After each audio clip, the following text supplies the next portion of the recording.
Evacuate tens of miles, not hundreds of miles. We have got to stop over evacuating South Florida, Central Florida. The days of you needing to go 100 miles, go to Atlanta, go to Tallahassee, go to Jacksonville, those days are over. You do not need to do that.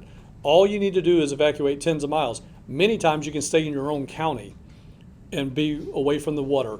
So the Florida Building Code is amongst one of the best in the country, if not the world. I just saw a thing on the Weather Channel where we scored 95 out of 100. We were the highest in the country on building standards and codes. So please make sure that you know your home.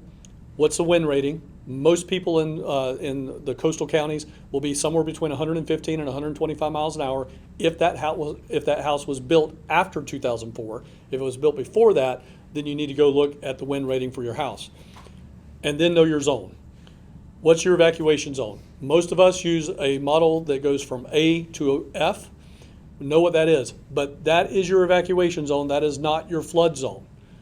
Your FEMA flood zone is a completely different set of letters. So don't get confused between the two. Make sure you know what your evacuation zone is.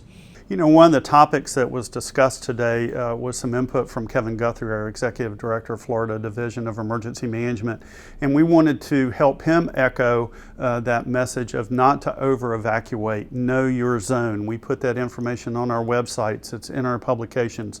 We don't want you to over-evacuate. Florida's got great building codes and probably some of the best, and if you know when your home was constructed, you know about what wind load you can manage.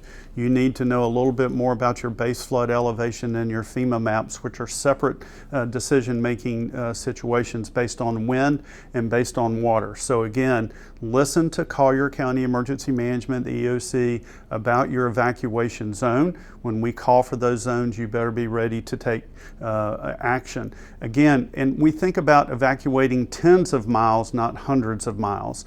We want you to have fuel. That half a tank of gas will get you wherever you need to go. If you can go inland with family or friends, you just need to get away from the water and hide from the wind with family or friends well inland. Shelters are a last resort. They're not particularly comfortable, but we do our best to make you as comfortable and provide a refuge there as you can. So know your zone, listen to that information from the Collier County EOC, the Collier County government website, and make sure that you're trusting and you're verifying the information that we put out locally.